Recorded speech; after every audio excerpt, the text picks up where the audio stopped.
함께 걷는 이 길이라고 하는 제목으로 오늘 느헤미야 설교 시리즈 네 번째 시간 여러분들과 함께 말씀을 나누도록 하겠습니다.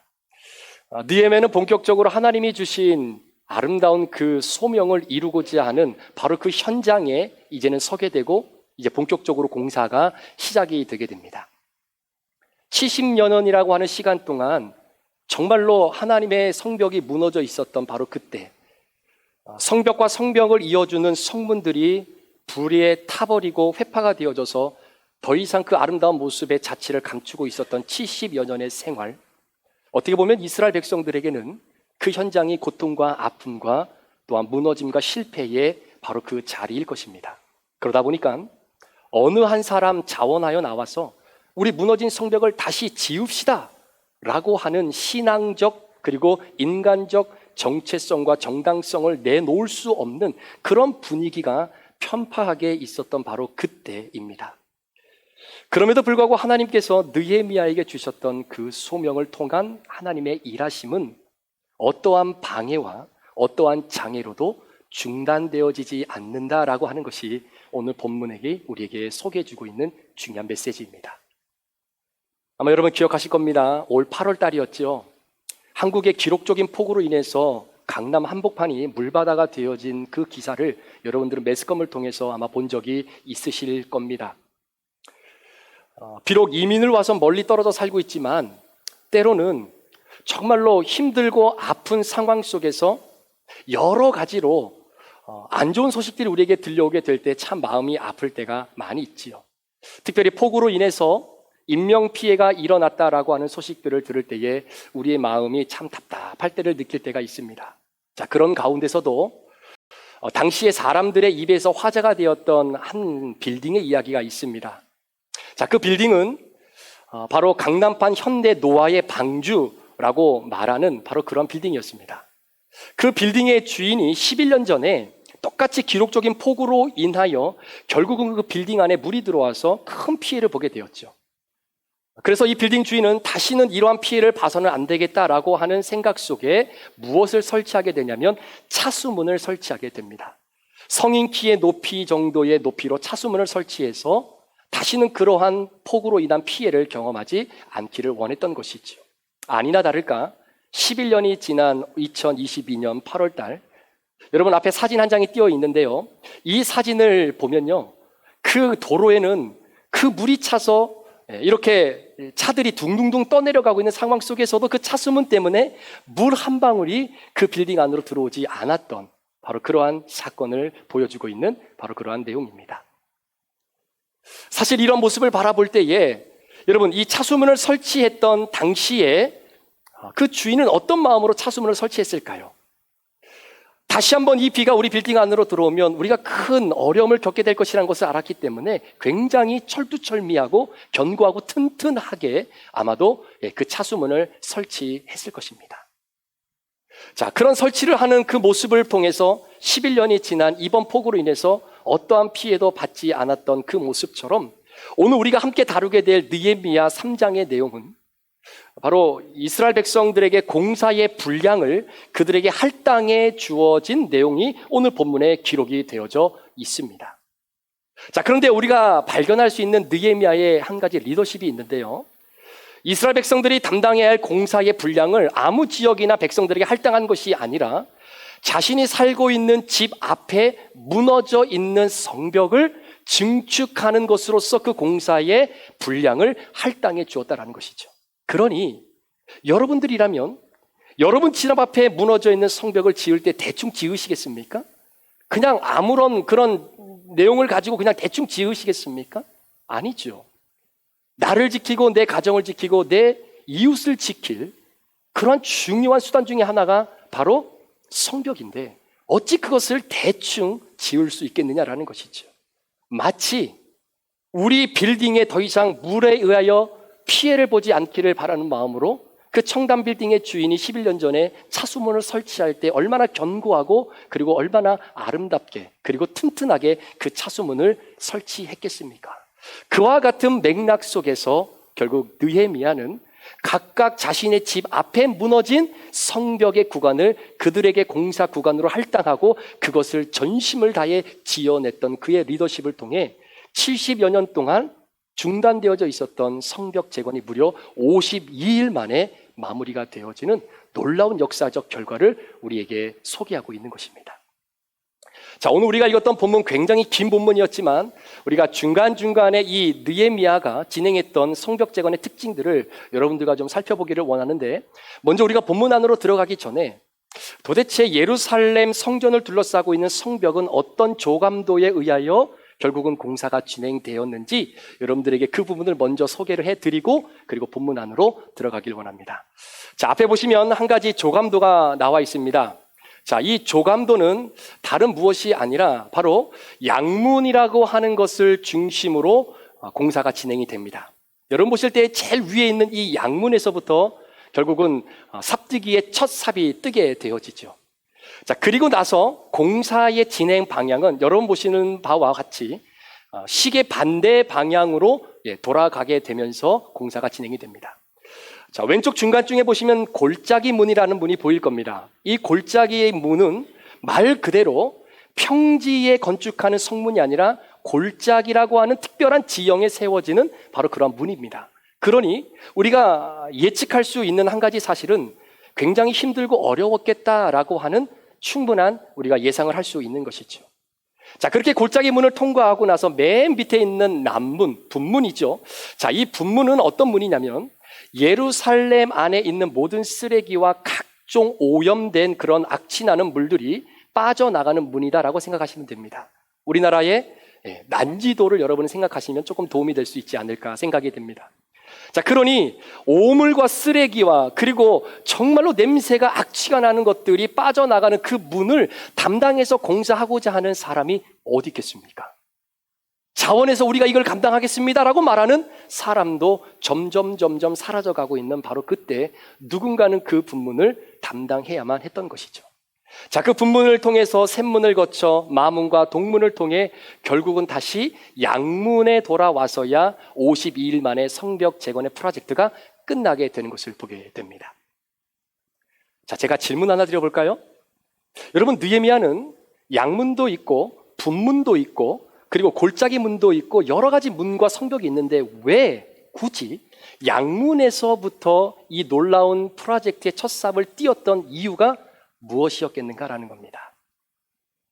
자, 그에 대한 성경의 해답의 힌트는 우리가 읽었던 본문 3장 1절에 다음과 같이 기록하고 있습니다. 한번 보실까요?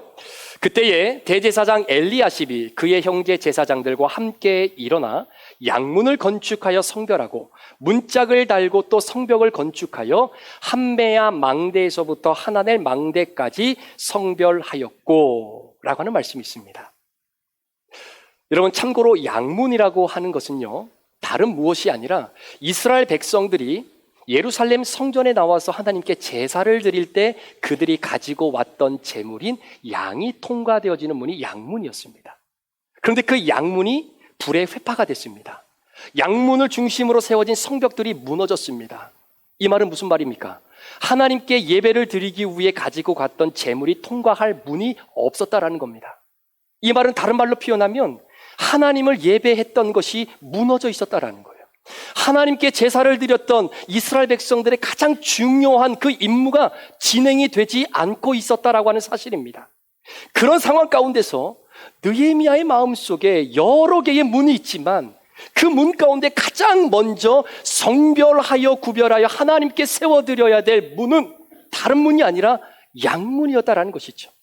그 양문을 다시 하루속히 세워냄으로 말미암아 이스라엘 백성들이 다시금 그 문을 통해서 하나님께 예배를 드릴 수 있는 그 예배가 하루속히 회복되어지기를 느헤미야는 간절히 바라는 마음으로 그 일들을 감당하게 되었던 것이죠.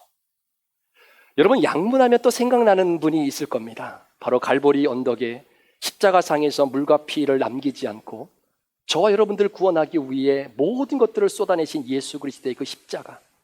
결국 세례 요한이 예수님의 모습을 바라보면서 뭐라고 고백하냐면, 봐라, 온 세상의 죄를 짊어지고 가는 하나님의 어린 양이로다 라고 고백합니다.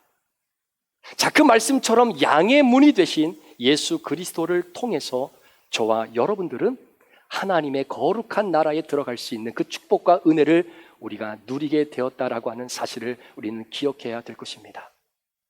우리 사랑하는 브릿지 가족 여러분 잘 기억하셔야 됩니다. 여러분들의 자녀들이 새롭게 학교를 입학했다든지, 여러분들이 직장을 새롭게 출발하셨다든지, 아니면 여러분들이 비즈니스를 새롭게 오픈을 하셨다든지, 아니면 여러분들이 이사를 가셔서 보금자리를 옮기셨다든지, 아니면 여러분들이 출산을 하셨다든지, 어떠한 일이 여러분의 인생 가운데 벌어진다 할지라도 여러분들이 놓치지 말아야 될 것은 그 현장에서 하나님을 먼저 예배하는 것으로부터 여러분들의 인생이 시작되어지기를 주의 이름으로 축복합니다. 하나님을 예배하는 것이 여러분의 인생의 중심이 되어진 그 사람을 하나님이 어찌 모른다 할 수 있겠습니까? 우리가 하나님을 예배한다는 것은요, 내가 하나님이 나의 왕이십니다라고 하는 우리의 믿음의 표현의 가장 극치가 바로 하나님을 예배하는 것입니다.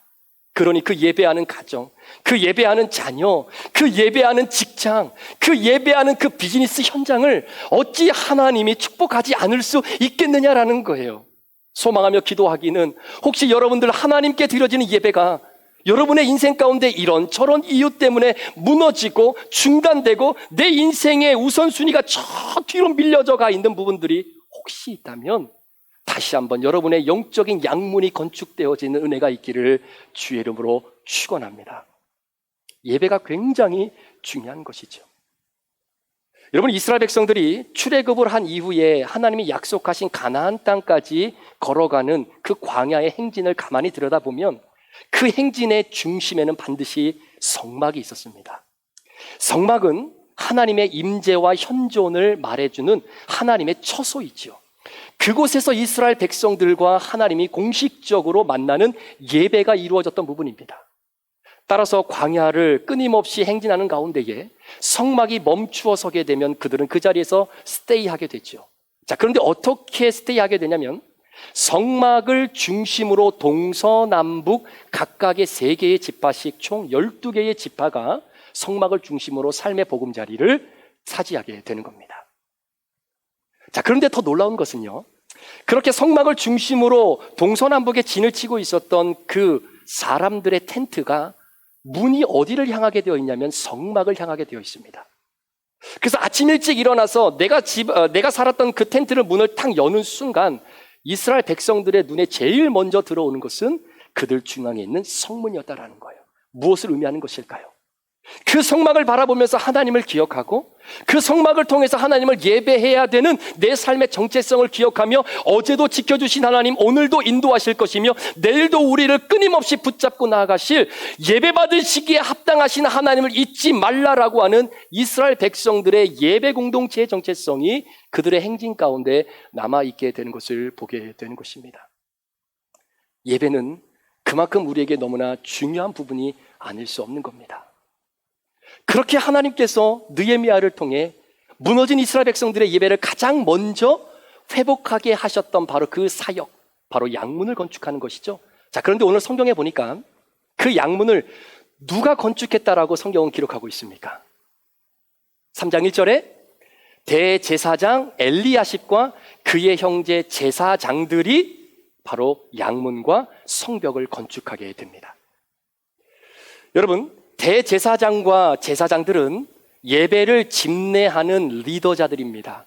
그런데 그 리더자들이 가장 중요하고 구별되고 성별되어져야 하는 이 양문을 건축하는 일에 있어서 우리는 그저 예배만 인도하면 되니까 이 일은 너희들이 해, 이게 아니라 그만큼 예배를 회복하는 일에 있어서 그 예배를 집례하고 인도했던 리더자들이 두 팔 걷어붙이고 함께 그 공사 현장에 참여하여 리더자들로서의 솔선수범을 보여주는 아름다운 모습을 오늘 성경이 우리에게 고백하고 있습니다. 자, 그런데 그 리더자들이 양문과 성벽만 건축한 것이 아니라 무엇까지 건축하게 되냐면 바로 망대를 건축하게 되는 것을 보게 됩니다. 자, 그림 한 장을 가지고 왔는데요. 여러분, 이 망대는 소위 말해서 평지에 건축되어져 있는 성벽 위로 올라가 있는 최전선의 안식처고 보호처입니다. 그래서 시편 기자들이 뭐라고 얘기하냐면 여호와 하나님은 나의 산성이요 나의 구원이시요 여호와 하나님의 망대에 내가 이르리로다 라고 하는 이 표현이 무엇이냐면요, 설사 이 성벽이 무너져서 적군이 뚫고 들어온다 할지라도 마지막 나를 보호해 줄 수 있는 최고의 견고한 곳이 바로 저 망대입니다. 자, 그 망대에 하나님이 나를 숨겨주시고 우리를 지켜주신다라고 하는 바로 그 믿음의 고백인 것이지요. 그 망대까지 지었으니 얼마나 많은 힘과 노력이 그 안에 들어갔겠습니까?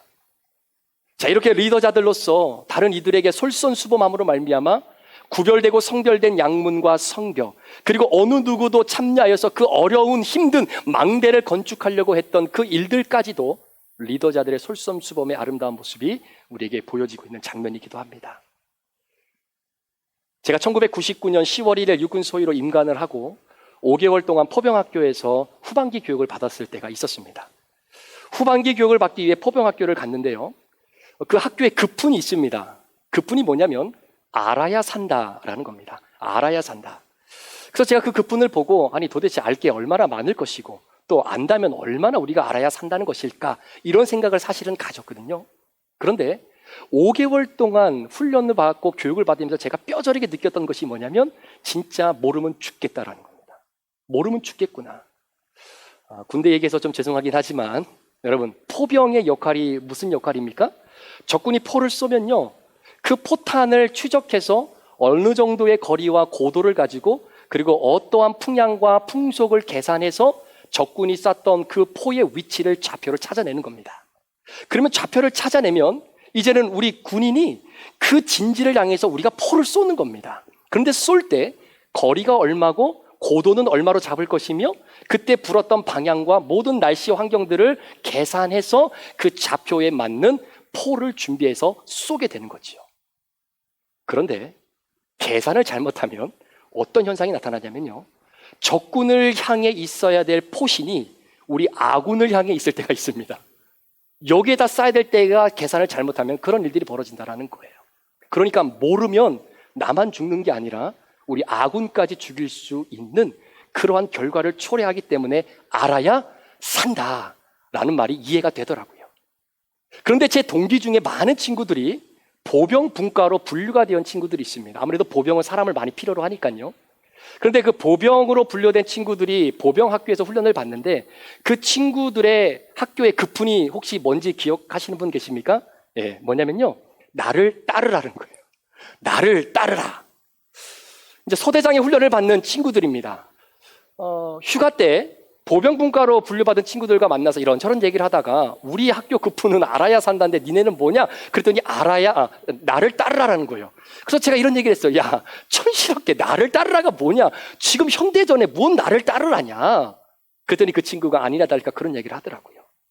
야, 6.25 전쟁도 아니고 현대전에서 뭘 나를 따르냐? 그랬더니 하는 얘기가, 야, 6.25 전쟁 때는 그래도 소대장이 나를 따르라! 그러면 병사들이 다 따랐는데 요즘은 나를 따르라! 그럼 병사들이 먼저 가십시오! 이런다는 거예요. 소대장이 먼저 가십시오! 가서 살아나면 병사들이 그때 따라가는 겁니다. 그러니 리더자들의 리더십이 땅바닥을 치고 있는 이런 상황 속에서 어떻게 하면 병사들에게 함께 나를 따르라 했을 때 용감무쌍하게 따라갈 수 있는 리더십을 발휘하는 것이 굉장히 중요하다라는 것을 우리에게 보여주고 있는 그러한 이야기이기도 합니다. 사랑하는 성도 여러분, 정말로 리더자들에게 하나님께서 허락하신 귀한 은혜들을 우리에게 맡겨진 사명을 솔선수범하여 잘 감당할 때에 그것을 바라보는 팔로워들의 입가에는 웃음이 자아내질 수밖에 없는 것이죠.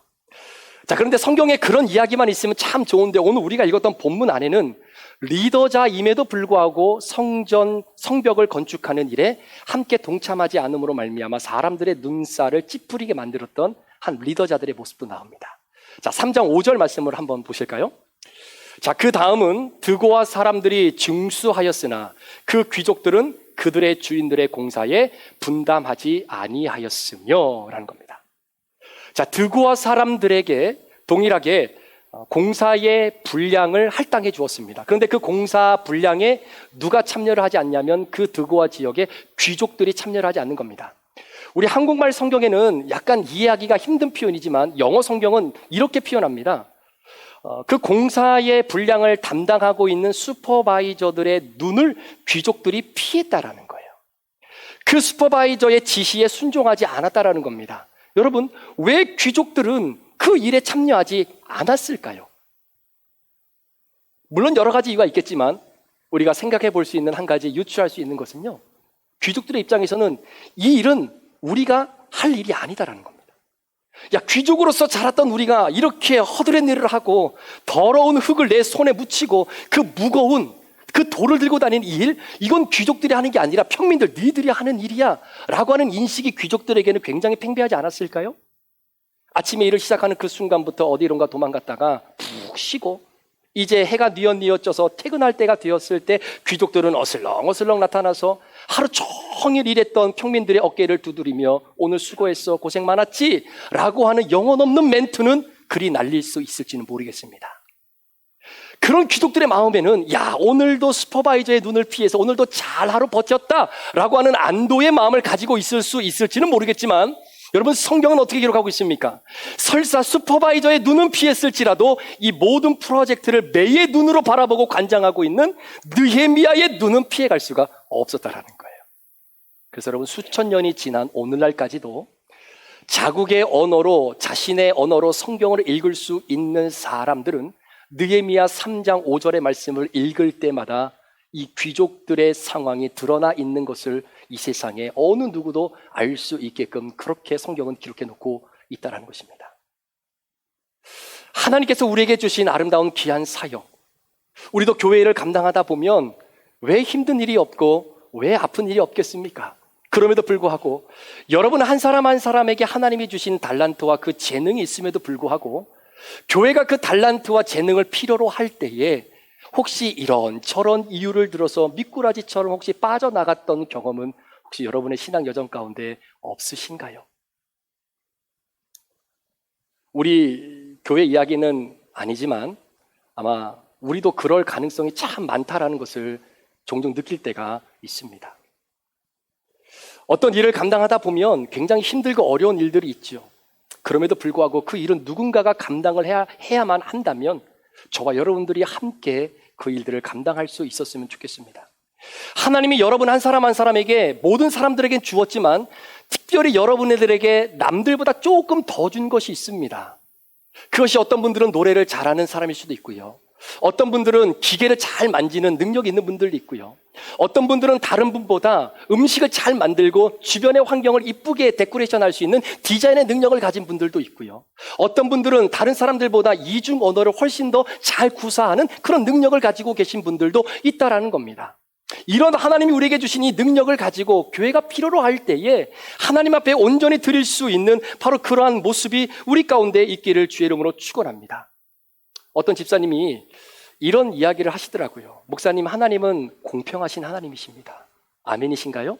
공평하신 하나님이에요. 왜 그러냐고 물어보니까 남들이 갖고 있는 것은 가만히 보니까 나에게는 없어요. 그런데 남들이 가지고 있지 않은 것을 내가 갖고 있다라는 겁니다. 그게 뭐냐고 물어봤더니 지치지 않는 체력이라는 거예요. 어떤 교회를 해도 힘들지가 않는다는 겁니다. 집사님 좀 서서히 하세요. 이러다 병나요. 근데 목사님 하나도 안 힘들어요. 그분은 그게 하나님이 주신 달란트예요. 몸을 불살라 주의 몸된 교회를 함께 세워나가는 믿음의 귀한 역할이기도 할 것입니다. 훗날 하나님이 저와 여러분들에게 어떤 질문을 던지시겠습니까? 내가 너에게 다른 사람도 다 주었지만 너에게 특별히 더 주었던 그 재능과 달란트를 가지고 얼마큼 하나님을 사랑하고 이웃을 사랑하며 교회를 세우는 일에 사용하고 왔느냐라는 것을 물어보실까요? 아니면 내가 다른 사람들에게도 주었지만 너에게 조금 더 주었던 이 능력을 가지고 너는 이 세상에서 얼마의 연봉을 받는 일들을 하고 왔느냐라고를 물으실까요? 자, 그런 측면에서 본다면 오늘 드고아 사람들은 27절의 말씀에 보니까 한 번 더 언급되어지는 모습을 보게 됩니다. 자, 27절 말씀을 한번 보실까요? 그 다음은 드고아 사람들이 한 부분을 중수하여 내민 큰 망대와 마주대한 곳에서부터 오벨 성벽까지 이르렀느니라. 여러분, 드고아라고 하는 지역은 예루살렘으로부터 남쪽으로 15km 떨어진 해발 1000m 높은 고지에 있는 도시입니다. 그러니까 그런 사람들이 끊임없이 아침에 출근해서 일을 하고 다시 해발 1000m가 있는 바로 그곳까지 올라가고 퇴근하는 게 쉬운 일이 아니다라는 거죠. 자, 그런데 드고아 사람들에게 할당되어진 공사의 양이 느헤미야 3장 5절에 이미 기록이 되어 있습니다. 이미 끝났다라는 이야기예요. 그런데 27절에 이들이 또다시 공사의 분량을 할당받았던 이유가 무엇이었겠는가라는 겁니다. 이유는 놀고 먹는 귀족들 때문이에요. 함께 동참해서 함께 그 일들을 감당해야 될 사람 중에 자신을 힘들다고 빠져버리게 되니까 그 부분까지 누군가는 감당해야 될 일들이 드고아 사람들의 평민들에게 주어지게 된다는 것입니다. 사랑하는 여러분, 이것이 오늘 우리에게 무엇을 의미하는 것일까요? 우리가 사역을 하다 보면 누가 보더라도 이거는 힘들어요. 누가 보더라도 이 사역은 감당하고 싶지 않아요. 시간도 많이 들어가고 물질과 또 내 노력도 많이 들어가야 될 사역이 아마 있을 것입니다. 그러면 사람들은 살살 이런저런 핑계로 그 사역으로부터 멀어지려고 하는 성향들이 있다는 겁니다. 그런 가운데서 하나님이 정말로 한 사람 한 사람에게 이 일들을 감당할 수 있는 것, 모두가 함께 연합하여 주 일들을 감당하게 될 때 그 일들은 쉽게 감당할 수 있지만 그렇지 않으면 누군가는 이중적 부담감을 느끼며 그 일들을 감당할 수밖에 없는 사람들이 있다는 겁니다.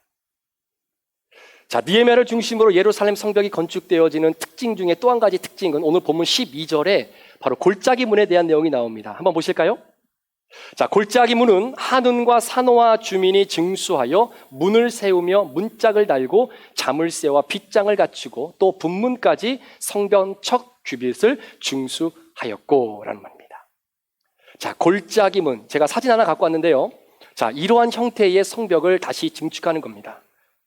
여러분, 평지에다가 성벽을 증축하면 그나마 좀 괜찮은데 계곡과 계곡이 만나서 하나의 협곡처럼 골짜기를 이루는 형태에서 여러분, 골짜기 문을 달고 거기에다가 성벽을 쌓는다는 것은 굉장히 힘들고 어려운 일이다라는 사실이죠. 그렇기 때문에 그 어려운 일들을 어느 누가 나서서 이 문의 공사를 우리가 하겠습니다라고 자원할 사람이 그리 많지 않다라는 겁니다. 그런데 어떡합니까? 성벽이 완성되어지기 위해서는 누가 보더라도 힘들고 위험 요소가 2~3배가 더 되는 그 골짜기 문을 누군가는 건축해야 된다고 한다면 그 부분을 저와 여러분들이 먼저 나서서 건축할 수 있는 은혜가 우리 가운데 있기를 주의 이름으로 축복합니다. 오늘 성경에는 한운과 산호와 주민이 그 부분을 담당했다라고 성경은 이야기합니다. 우리가 이렇게 교회 행사를 하거나 아니면 이벤트를 하다 보면요, 뭐 야외 예배를 드린다고 하거나 이러면 교회에 굉장히 많은 물품이 이동을 해야 됩니다. 그리고 나서 다 끝나고 나면 그 물품을 다시 원위치를 해 놓아야 됩니다. 그런데 저희 교회는 그런 분은 한 분도 안 계시지만 어떤 교회는 이렇게 야외 예배를 가면 재밌게 다 끝나고 결국은 그 모든 물품을 원위치를 시켜야 되는데 그게 힘든 거예요. 그러려면 올해까지 남아 있어야 됩니다. 자, 그러니까 예배가 끝나기 전에 이렇게 저렇게 눈치를 보고 살며시 그 자리를 떠나시는 분들이 있다고 하더라고요. 물론 바쁜 일정 때문에 어쩔 수 없이 먼저 가셔야 되는 분들도 있습니다. 그런 분들을 말씀드리는 것이 아니라 내가 생각했을 때에 이 모든 것들을 마지막까지 정리하려면 내 힘도 들어가야 되고 시간도 들어가야 되고 굉장히 힘들고 불편하겠다라고 여겨지는 순간, 그것이 골짜기 문이다라고 여겨지는 순간 나도 모르게 그 순간에 일찍 떠나게 되는 우리들의 혹시 모습이 있다면 여러분, 우리 서로가 내가 생각했을 때 저거 굉장히 힘들겠다라고 하면 다른 사람이 바라봤을 때도 그 일은 굉장히 힘들고 어려운 일입니다. 그렇다면 누군가가 그 어려운 일을 끝까지 감당해야 된다라고 한다면 남이 하겠지가 아니라 내가 해야지라고 하는 이 마음이 우리 가운데 회복되어질 때에 하나님께서 허락하신 놀라운 믿음의 영적 성벽 제거는 그래서 52일 만에 이루어지는 그런 역사의 결과를 보게 되는 것이죠. 자, 또 다른 한 가지 특징이 있습니다. 자, 12절 말씀에 보시면 여기서 우리가 주목해야 할 한 표현이 나오는데 그것은 바로 딸들이라고 하는 표현입니다. 할로에스의 아들 살룸과 그의 딸들이 중수하였다라는 거예요. 여러분, 당시의 여성들은 죄송합니다, 오늘과 같은 상황이 아니기 때문에 총 인구 계수에도 들지 않습니다. 그러니 그런 여인들이 굳이 이런 성벽 증건을 하는 공사에 나와서 본인들이 힘을 쓸 필요가 없어요. 그렇다고 누가 뭐라고 할 사람도 없습니다. 그럼에도 불구하고 아무런 힘도 되지 않을 것만 같은 그런 여성의 작은 힘들도 자신의 집 앞에 무너져 있는 그 성벽을 튼튼하게 지어내는 일에는 너도 나도 할 것 없이 여성들의 힘까지도 함께 모아줘서 그 일들을 감당했던 아름다운 모습을 보여주고 있는 장면이기도 하죠. 자, 한 가지 더 특징을 볼까요? 자, 8절 말씀을 한번 보십시오. 8절 말씀에 나오는 이 사람들의 직업이 굉장히 우리에게 독특한 표현입니다. 자, 금장색 하랴의 아들 우시엘이 중수하였고 그 다음은 향품 장사 하나냐 등이 중수하였다라고 합니다.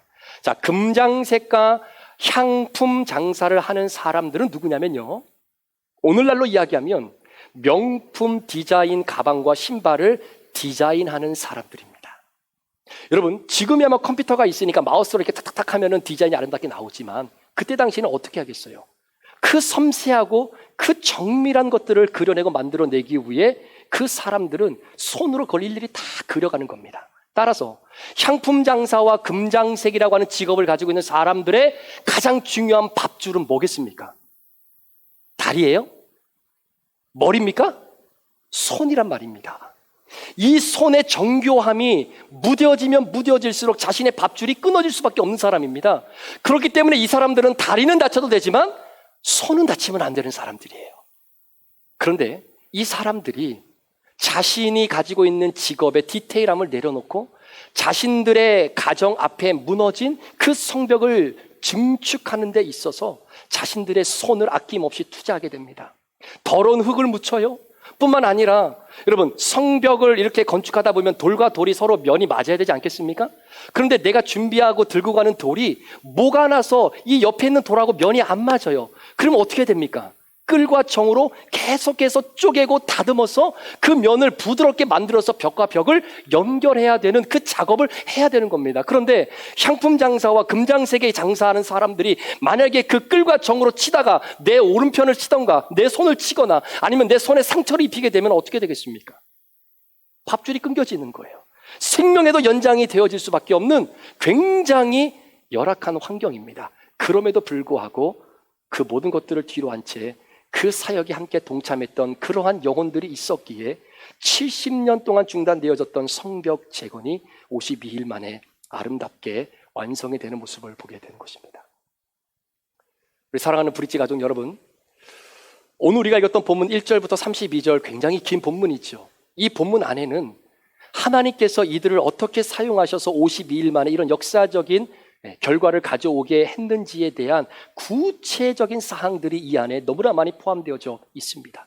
그걸 다 여러분들과 나누기에는 시간적 제약이 있기 때문에 오늘 몇 가지 특징만 우리가 한번 생각해 보면서 오늘도 하나님의 몸된 교회를 같이 지어져 가고 있는 우리 브릿지 교회 안에서도 바로 이러한 사람들의 아름다운 헌신과 노력이 우리 가운데 있을 때에 혹시 우리 브릿지 교회 가운데 무너진 양문들이 있다면 함께 세우고, 무너진 분문들이 있다면 지저분해서 내가 하고 싶지 않지만 그럼에도 불구하고 누군가가 해야 된다면 내가 분문도 골짜기 문도 함께 건축함으로 말미암아 주의 교회를 건강하게 세워나갈 수 있는 저와 여러분 되시기를 주의 이름으로 축원합니다. 오늘 설교의 마지막인데요, 제가 아직 가보지는 않았지만 캘리포니아에 가면은 레드우드 내셔널 파크이라고 하는 그러한 공원이 있다고 합니다. 그런데 그 공원의 가장 큰 특징은 무엇이냐면 이 세상에서 가장 큰 나무들이 질비하게 우거져 있는 숲이라는 거예요. 어떤 나무는 500년에서 800년 된 나무도 있고요, 어떤 나무는 1500년 된 나무도 있다고 하고요, 또 어떤 나무는 예수님이 탄생하셨을 때부터 있었던 나무도 있었다라고 이야기하는 사람들도 있습니다. 자, 그 나무의 크기가 어떤지 한번 우리 앞에 있는 스크린을 통해서 한번 보실까요? 네. 어마어마한 크기의 나무들이 마치 숲을 이루고 있는 바로 그 공원.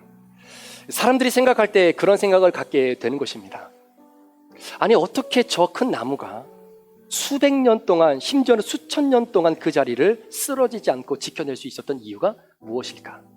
많은 사람들은 생각하기에 그렇지, 저렇게 큰 거목이면 얼마나 땅속 깊이 뿌리를 내리고 있었기에 가능할까라고 하는 생각을 갖지만, 이 레드우드 내셔널 파크의 나무들의 특징은요, 자신의 뿌리가 땅속 깊이 박힌 것이 아니라 그 깊이만큼 그 뿌리는 옆으로 뻗어 있다는 거예요. 그래서 내가 뻗은 이 뿌리가 바로 옆에 있는 나무의 뿌리와 서로 연결이 되어 있고, 또 그 나무의 뿌리는 또 다른 옆에 있는 나무의 뿌리와 연결이 되어 있고, 그 나무의 뿌리는 또 다른 나무의 뿌리와 연결이 되어 있고, 그 뿌리는 또 다른 나무의 뿌리와 연결되어 있어서 레드우드에 있는 저 거목들의 뿌리는 서로가 함께 다 연결되어져 있다라고 합니다. 그래서 수천 년 동안 세찬 비바람과 폭풍이 불어왔어도 그 나무들이 지금처럼 아름다운 자태를 우리에게 선사할 수 있는 그 자리를 지켜내고 있었다라는 것이죠. 우리 사랑하는 브릿지 가족 여러분, 혹시 아십니까? 우리가 지난 한 주간도, 이번 한 주간도 살아가는 이 삶이 여러분들이 능력이 있어서 살아가는 것이 아닙니다. 죄송합니다. 여러분들이 힘이 있어서 살아가는 것이 아니고요, 여러분들의 물질과 여러분의 경험으로 살아가는 것이 아닙니다. 잘 기억하세요. 누군가는 내가 모르는 시간에, 내가 모르는 장소에서 누군가는 나를 위해 기도하고 있는 그 브릿지의 어느 한 성도의 기도에 힘에 힘입어, 누군가는 나도 모르는 사이에 나를 위해 기도해주고 있는 바로 우리 교회의 한 성도들의 기도의 영적 밴딩이 우리 안에는 서로가 다 연결되어져 있기 때문입니다. 그렇기 때문에 내가 힘들고 어려워 쓰러지려고 해도 서로 영적 밴딩의 뿌리가 서로 연결되어 있어서 함께 일으켜주고, 누군가는 내 머리를 기댈 그러한 어깨가 필요하는 그 순간 나의 어깨를 비빌 언덕으로 내어줄 수 있는 바로 아름다운 공동체의 모습이 바로 우리 브릿지 교회의 모습이 아닌가라는 생각을 하게 됩니다. 사랑하는 성도 여러분, 하나님의 성벽이 지어져 가는 데는요, 어느 누구의 도움이 필요하지 않는 사람이 없습니다. 연세가 많이 드셨든지, 이제 막 태어난 아이든지, 신앙생활을 오래 했든지, 이제 막 교회 문을 열고 새롭게 출발하는 새 가족이든지, 어느 누구 상관없이 우리 모두는 함께 영적인 뿌리가 연결되어져 하나님의 거룩한 성전인 브릿지의 교회를 지금도 내일도 계속해서 지어져 가게 되는 것이죠. 그 모든 상황 속에 오늘 느헤미야가 오늘 우리를 통해 보여주었던 그 리더십의 모습처럼 서로가 함께 연합하여서 아름다운 귀한 사역을 이끌어낼 수 있는 축복의 사람들이 되시기를 주의 이름으로 축원합니다. 기도하시겠습니다.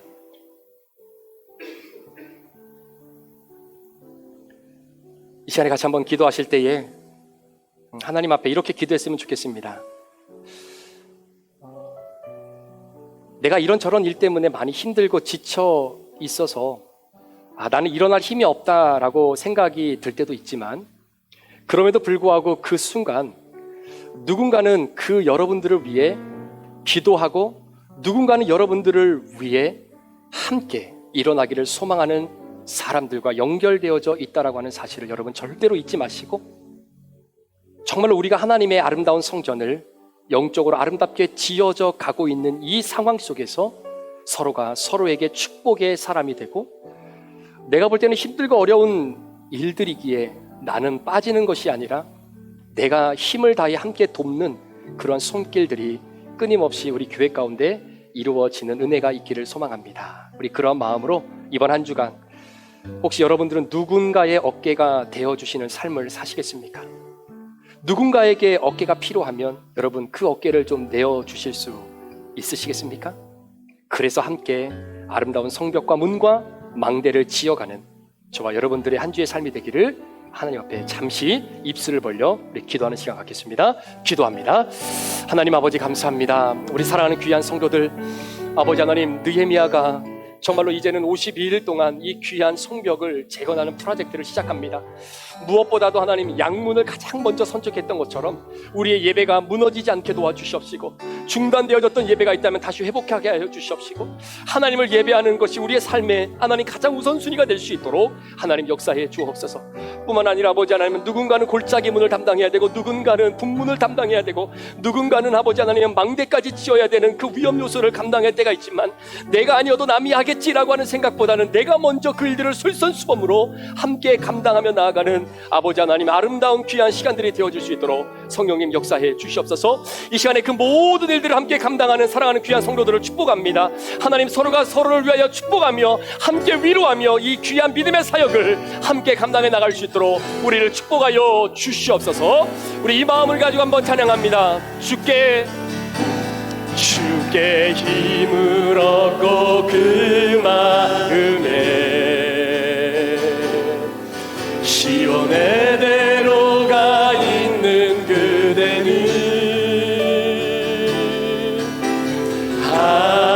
하나님의 축복의 사람이죠. 주님 그대를 너무 기뻐하시죠. 주의 집에 거하기를 사모하며 주를 항상 찬송하는 그대는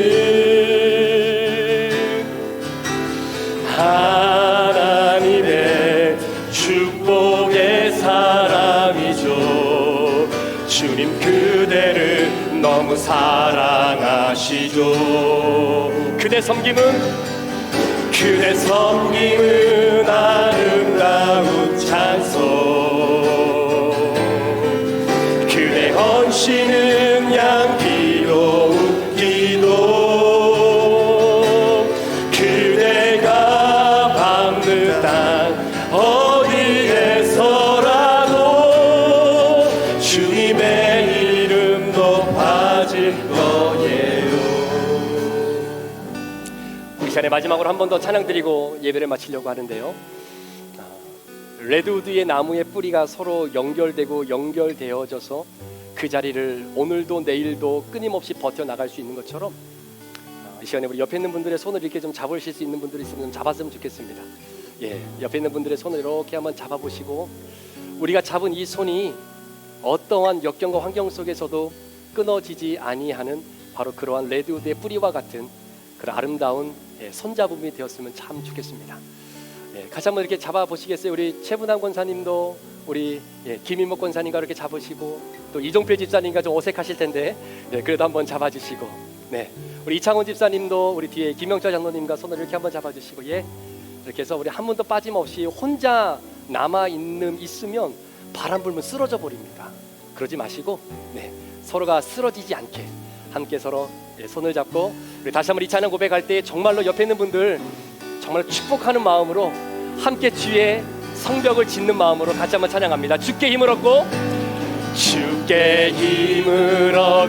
그 마음에 시온의 대로가 있는 그대는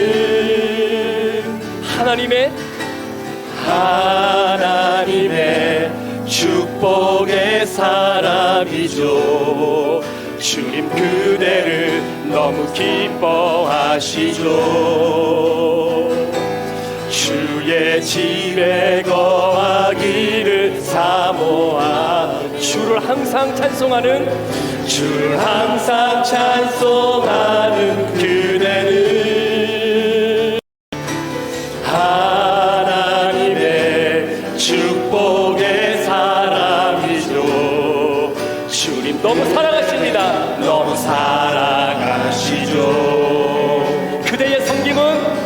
그대 섬김은 아름다운 찬송, 그대 헌신은 향기로운 기도. 그대가 밟는다 어디에서라도 주님의 이름 높아질 거예요. 그대가 섬기는 헌신과 사랑은 그대 섬기는 아름다운 찬송, 그대 헌신은 향기로운 기도. 그대가 밟는다 어디에서라도 주님의 이름. 우리 마지막으로 한 번 더 찬양할까요? 그대의 헌신과 그대의 섬김은 그대 섬김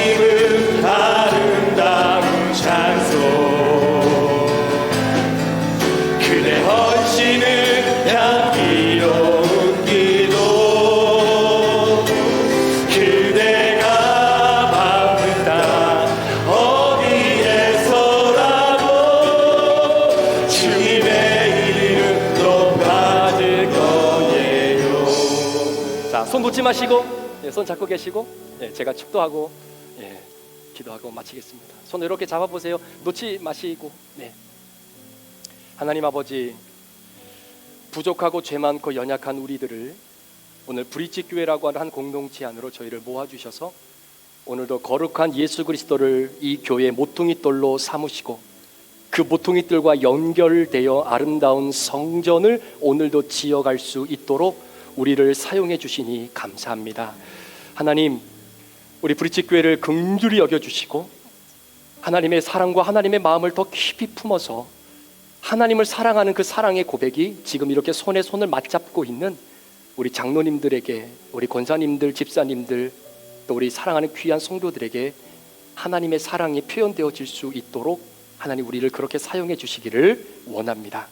우리의 헌신과 섬김은 아름다운 찬양이며 향기로운 기도가 됨을 고백하오니 함께 양문을 건축하게 하시고 함께 골짜기 문을 건축하게 하시고 또 함께 분문도 건축하게 하셔서 마지막 양문에서 모든 행사와 모든 공사가 아름답게 마무리되어지듯 주님 오시는 그날까지 이 손에 맞잡은 손을 놓지 않고 주의 영광 위에 살아가는 우리 믿음의 공동체 되게 하여 주옵소서. 지금은 우리 구주 예수 그리스도의 귀하신 은혜와 우리 아버지 하나님의 무한하신 사랑하심과 성령님의 감화 감동 충만 교통 위로하시고 오늘도 내주하심의 역사가 오늘도 손에 손을 맞잡고 하나님 앞에 기도하며 주신 귀한 공사의 분량을 믿음으로 잘 감당하기를 소망하는 우리 사랑하는 모든 성도들 머리머리 위에, 이들의 가정과 직장과 사업터 위에, 우리 사랑하는 자녀들과 태중의 생명들 위에 지금부터 영원토록 함께 계시기를 간절히 축원하옵나이다. 아멘.